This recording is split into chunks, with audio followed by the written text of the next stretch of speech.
नमस्कार प्रिय दर्शक बंधु आपण मानंकु हमर एही चैनल रे पुनर्बार स्वागत जनाउछि। आजिर एही पवित्र वीडियो रे आमे कथा हेबाकू जाउछु एक अत्यंत गुप्त एवं शक्तिशाली उपाय विषय रे, जहा कि आपण जदि राम नवमी दिन घर को केवल गोटिए जिनिष आनी दियंती तेबे आपणक घरे धनर सुख निश्चित भावरे देखा देव। आजी आमे एही वीडियो माध्यम रे जानिबाकू जाउअछु जे काहींकी रामनवमी दिन विशेष अटे। द्वितीय रे काहींकी झाड़ू ओ बादाम एही रामनवमी दिन एते शक्तिशाली अटे। तृतीय रे केमिति एहाकू सठिक भावरे व्यवहार करि पारिबे। चतुर्थ रे केउ भूल करिबे नाही। एही चारोटी जिनिष जानिबा पई आपण मानंकु प्रथमरु शेष पर्यंत वीडियोटी को देखिबाकू पड़िबो। काहींकि ना शेष रे आमे आपणंकु देबु एक एमिति गुप्त मंत्र जहा आपणकर जीवन को बदलाई देई पारे। तो सांग माने आमे प्रथम रे जानी नेबा जे एही रामनवमीर महत्व कौन अटे। तो सांग माने रामनवमी हेउछि प्रभु श्री रामंकर जन्मदिन। एही दिनटी को धर्म सत्य ओ न्यायर प्रतीक भावरे माना जाई थाए।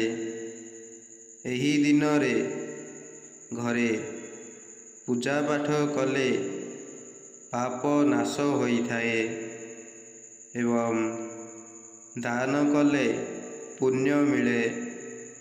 नुआ काम आरंभ कले सेही कार्य मध्य आपणंकु निश्चित भावरे सफलता मिली थाए।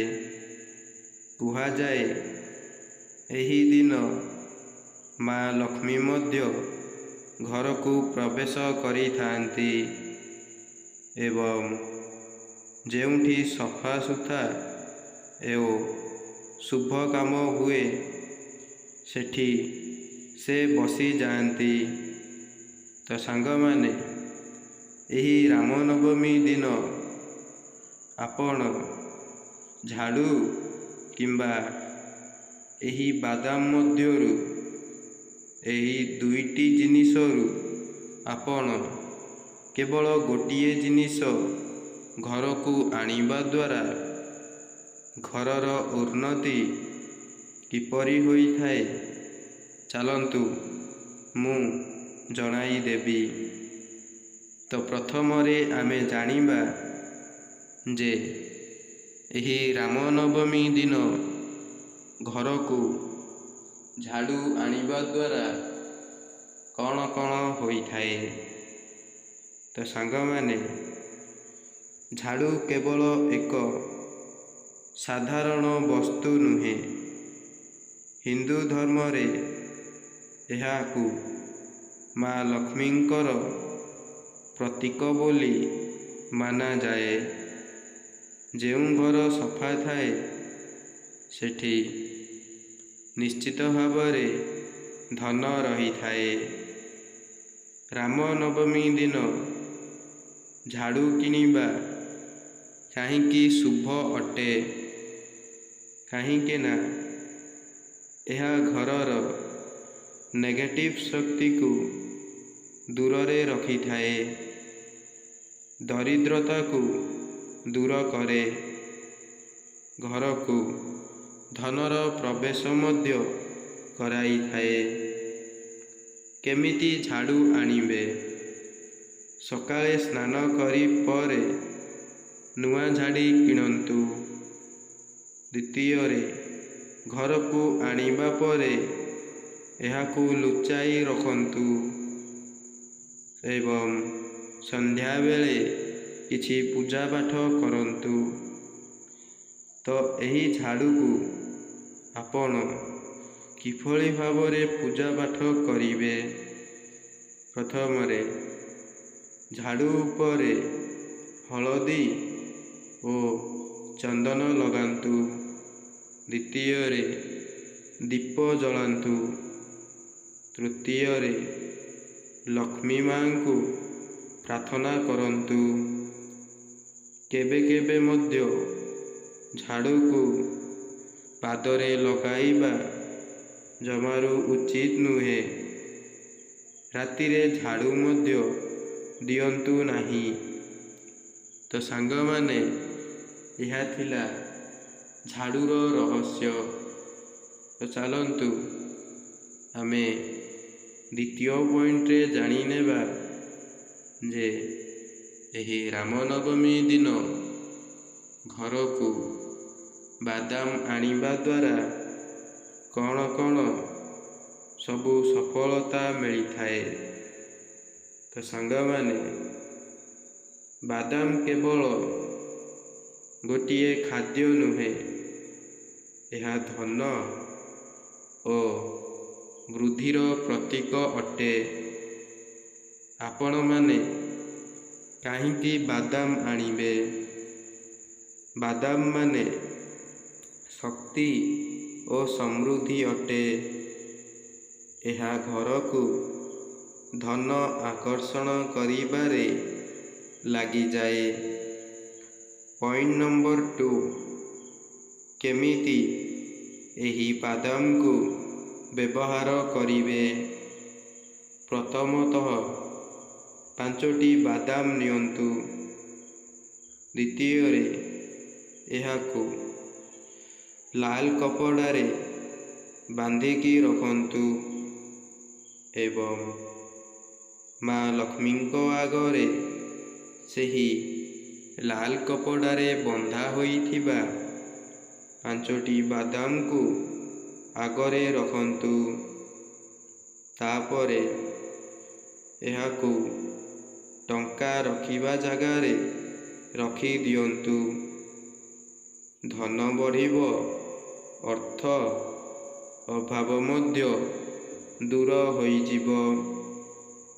ବ୍ୟବସାୟ ମଧ୍ୟ ଅତ୍ୟଧିକ ମାତ୍ରାରେ ଭଲ ହେବ। ତ ସାଙ୍ଗମାନେ, 2ଟି ଉପାୟକୁ ଆପଣ ଯଦି ଗୋଟିଏ ସାଥିରେ କରୁଛନ୍ତି, ତେବେ ଝାଡ଼ୁ ଓ ବାଦାମ 2ଟି କରନ୍ତି, ତେବେ ଏହାର ଫଳ ଆପଣଙ୍କର ଘର ଉପରେ 2 ଗୁଣା ହେବ। 1ରେ ଘର ସଫା ହେବ, 2ରେ ଧନ ପ୍ରବେଶ କରିବ, 3ରେ ଆପଣଙ୍କର ଭାଗ୍ୟ ମଧ୍ୟ ଖୋଲିଯିବ। କିନ୍ତୁ ଏହି ରାମନବମୀ ଦିନ ଆପଣ ଏହିସବୁ ଭୁଲ ଜମାରୁ ବି କରିବେ ନାହିଁ। ପ୍ରଥମ ଭୁଲ, ରାମନବମୀ ଦିନ ଆପଣ କାହା ସହିତ ମଧ୍ୟ ଝଗଡ଼ା ଲାଗନ୍ତୁ ନାହିଁ। ଦ୍ୱିତୀୟ ଭୁଲ, ଏହି ରାମନବମୀ ଦିନ ଆପଣ କିଛି ବି ଖରାପ ଭାଷା ମଧ୍ୟ କୁହନ୍ତୁ ନାହିଁ। ତୃତୀୟ ଭୁଲ, ଘରକୁ ଅସଫା ରଖନ୍ତୁ ନାହିଁ। ଚତୁର୍ଥ ଭୁଲ, ଏହି ଦିନ ମାଂସ ଓ ମଦ୍ୟ ପରି ଏପରି କିଛି ନିଶାଜାତ ଦ୍ରବ୍ୟ ମଧ୍ୟ ସେବନ କରନ୍ତୁ ନାହିଁ। ସାଙ୍ଗମାନେ, ଏହିସବୁ ଜିନିଷ କରିବା ଦ୍ୱାରା ମା ଲକ୍ଷ୍ମୀ ଆପଣଙ୍କ ଉପରେ ବହୁତ କ୍ରୋଧିତ ହୋଇଥାନ୍ତି।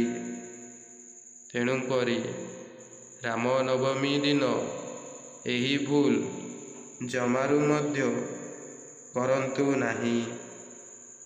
ଆପଣ ସନ୍ଧ୍ୟାବେଳେ କେବଳ 11 ଥର ହିଁ କୁହନ୍ତୁ ଯେ ଓମ୍ ଶ୍ରୀ ରାମାୟ ନମଃ। ଏହି ମନ୍ତ୍ରଟିକୁ ଆପଣ 11 ଥର ସ୍ମରଣ କରି କହିବା ମାତ୍ରେ ଆପଣଙ୍କର ଜୀବନରେ ଥିବା ଯେକୌଣସି ସମସ୍ୟା ମଧ୍ୟ ଦୂର ହୋଇଯିବ ଏବଂ ଆପଣଙ୍କୁ ସଫଳତାର ରାସ୍ତା ମଧ୍ୟ ମିଳିଯିବ। ବନ୍ଧୁମାନେ, ଆପଣ ରାମନବମୀ ଦିନ ଗୋଟିଏ ଛୋଟ ଉପାୟ ଝାଡ଼ୁ କିମ୍ବା ବାଦାମ ଆଣିବା, ଏହା ଆପଣଙ୍କ ଜୀବନକୁ ବଦଳାଇ ଦେଇପାରେ।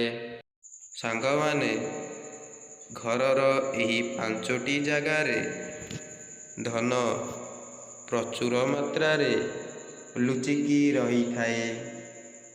ସେହି 5ଟି ଜାଗା ମଧ୍ୟରୁ ପ୍ରଥମ ଜାଗା ହେଉଛି ପୂଜା ଘର, ଦ୍ୱିତୀୟ ଜାଗା ହେଉଛି ରୋଷେଇ ଘର, ତୃତୀୟରେ ମୁଖ୍ୟ ଦ୍ୱାର, ଚତୁର୍ଥରେ ଟଙ୍କା ରଖିବା ସ୍ଥାନ, ପଞ୍ଚମରେ ଘରର କୋଣ ବା ଅନୁକୋଣ। ଏଠି ବହୁତ ମାତ୍ରାରେ ନେଗେଟିଭ ଏନର୍ଜି ଲୁଚିକି ରହିଥାଏ। ଝାଡ଼ୁ ଦ୍ୱାରା ଏହିସବୁ ଜାଗାକୁ ସଫା କଲେ ଧନ ପ୍ରଚୁର ମାତ୍ରାରେ ଆକର୍ଷିତ ହୋଇଥାଏ।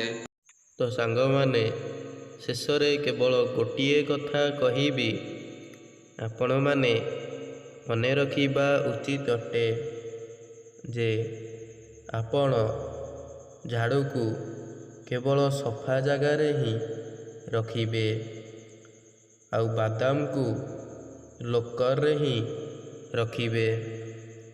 ତ ସାଙ୍ଗମାନେ, ଏହି ଭିଡ଼ିଓରେ କୁହାଯାଇଥିବା ସମସ୍ତ କଥା ଆପଣଙ୍କର ଜୀବନକୁ ବଦଳାଇ ଦେଇପାରେ। କିନ୍ତୁ ହଁ, ବିଶ୍ୱାସ ଓ ଶ୍ରଦ୍ଧା ନିହାତି ଭାବରେ ଦରକାର ଅଟେ। ଯଦି ଆପଣ ସତ୍ୟରେ ମନରୁ କରିବେ, ତେବେ ଫଳ ନିଶ୍ଚିତ ଭାବରେ ଆପଣଙ୍କୁ ମିଳିବ।